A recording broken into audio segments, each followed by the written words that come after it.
Hello and welcome to Palace Intrigue. I am your host, Mark Francis. The Daily Mail reports Prince Harry claimed he was forced to go along with his brother's barefaced lie that he was the best man at his wedding in 2011. The Duke revealed his rift with his older sibling meant Willie didn't want me to give a best man speech, according to his bombshell memoir, Spare. Harry declares the best man stunt was all for show and his brother's friends James Mead and Thomas Van Straubenzee gave the traditional speech at the reception. Harry also claims William was meeting people who had assembled on the Mall by Buckingham Palace while tipsy on last night's rum, just hours before his wedding to Kate. Harry recalls he said to him, "You smell of alcohol," before he offered him mints as he lowered the windows of the car. The Telegraph, like many, wonders, who is the stallion rider? It is a well-known fact the posher the person, the more stories they are likely to have about horses. And so we have the theft of Harold's virginity, an equine-themed encounter written as somebody had asked an AI bot to produce a few paragraphs in the style of Jilly Cooper, only if anything with even more horsey sex stuff. It was, Harry writes, a humiliating episode with an older woman who liked horses a lot and treated me like a young stallion. I mounted her quickly, after which she spanked me on top of the backside and sent me on my way. One of my many errors was to do it in a field just behind a crowded pub. The annual Bad Sex Award isn't given out until November, but we might as well call it now. Last year, when it was only a long-standing rumour that Harold lost his virginity to an older woman, Liz Hurley was asked whether she was the rider. Not me, I am not guilty. We can cross her off the list, but henceforth it ought to become a mandatory question for all women who find themselves in the middle of a Venn diagram featuring circles labelled older than Harry and know your way around a horse.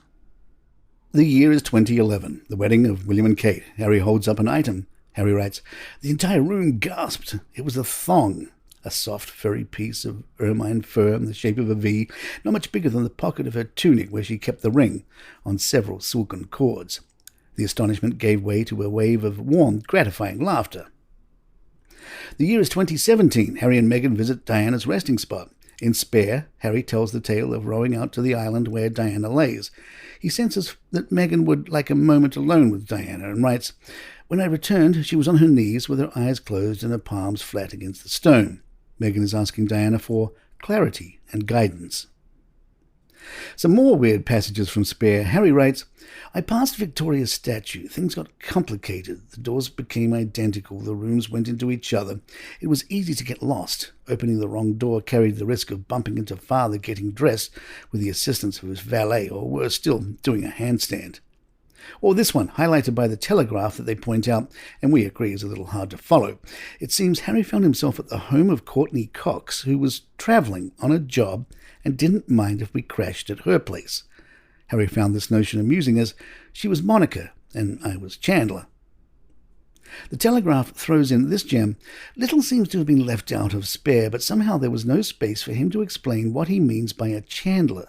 Does this 38-year-old man use the results of an online "which friend's character are you" quiz as a key plank in his personality? A line of cocaine or two here, liters of beer there, and a whole bag of marijuana.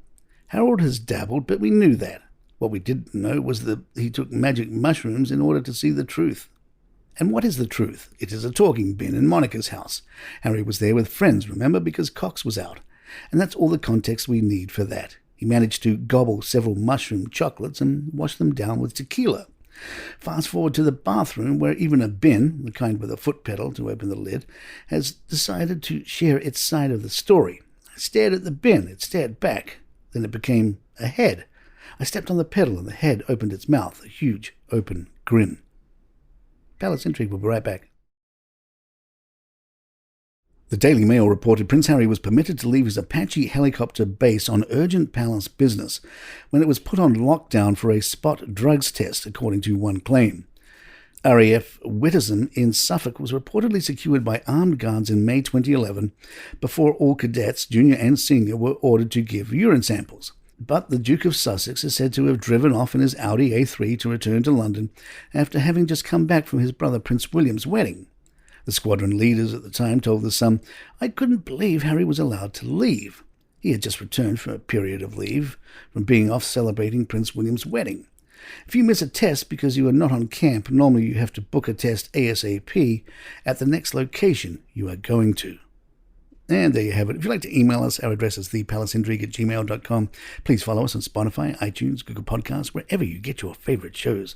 I'm Mark Francis. My thanks to John McDermott. This is Palace Intrigue and royally good times.